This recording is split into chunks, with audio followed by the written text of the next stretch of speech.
la phrase. Précédemment, nous avons parlé de quoi? De la notion de phrase.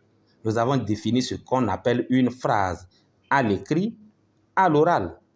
Et nous avons commencé à parler de quoi? D'une phrase verbale et d'une phrase non verbale.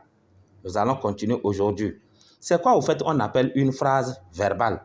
En réalité, la phrase verbale a pour noyau un verbe. Ça veut dire le moteur d'une phrase verbale, c'est quoi? C'est le verbe. C'est-à-dire une fois qu'on supprime le verbe, la phrase là n'aura pas de sens.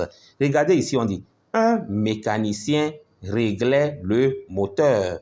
Le verbe ici, c'est régler. Si nous supprimons régler, réessayons voir.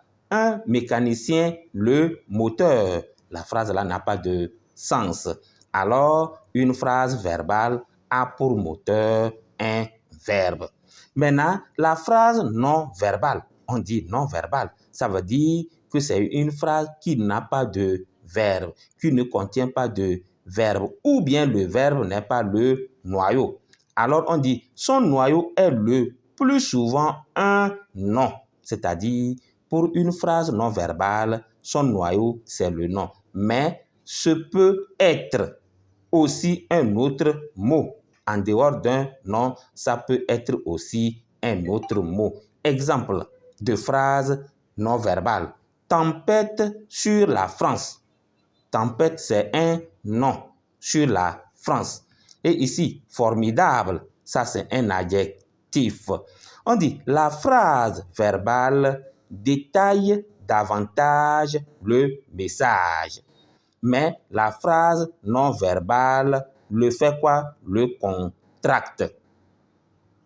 On utilise une phrase verbale pour donner des détails sur le message qu'on veut véhiculer. Mais quand nous prenons la phrase non verbale, elle autre fait quoi? Elle contracte cette dernière. Exemple de phrase verbale qui donne des détails. Nous te félicitons cordialement. Ça, c'est une phrase verbale qui donne des détails. Maintenant, phrase non verbale, cordiale félicitation. Ça veut dire que la phrase là a été contractée. La phrase là a été réduite. Maintenant, regardez bien ici. On dit la phrase verbale. Nous en avons deux types. On a d'abord la phrase verbale simple. Est-ce que vous suivez? Et la phrase verbale complexe.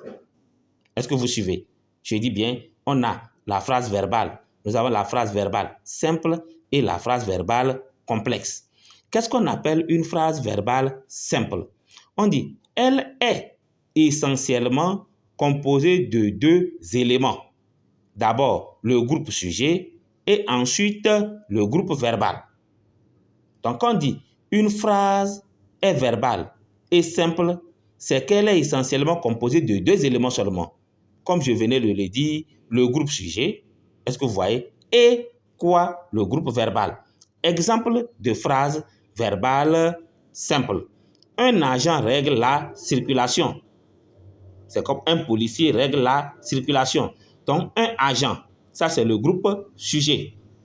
Règle la circulation, c'est le groupe verbal. Le groupe dans lequel nous avons le verbe. C'est ça qu'on appelle groupe verbal. Le groupe dans lequel nous avons le sujet s'appelle groupe sujet. Remarque, des phrases simples peuvent être rapprochées de différentes façons. On dit bien, des phrases simples peuvent être rapprochées de différentes façons. D'abord, la juxtaposition. Exemple, on dit « Il neigeait fortement, virgule, les flocons m'aveuglaient ». Et ensuite, on dit « Coordination ». Je passe chez le boucher et je te rejoins. Et c'est une conjonction de coordination. Virgule montre le signe ou bien témoigne la juxtaposition.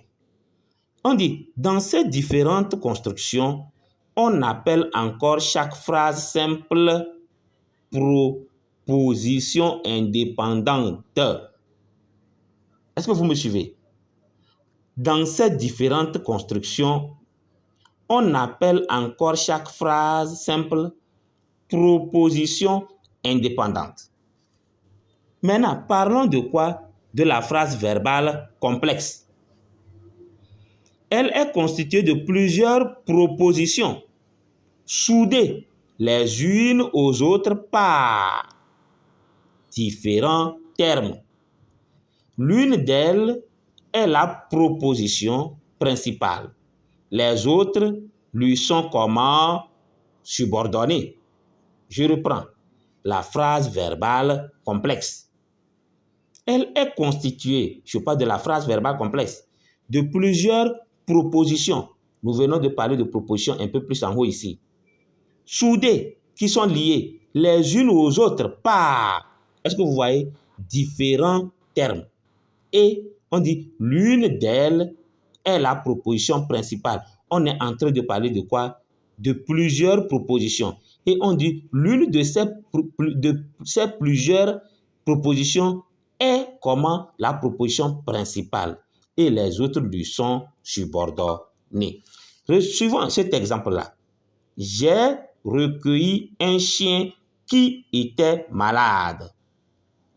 J'ai recueilli un chien qui était malade. Proposition principale. J'ai recueilli un chien. Proposition relative. Qui? Et proposition subordonnée était malade. Tout ça là, c'est ça qu'on appelle phrase verbale complexe. Suivez un autre exemple, on dit je suis allé chez le dentiste parce que je souffrais d'une carie. La proposition principale ici, c'est je suis allé chez le dentiste.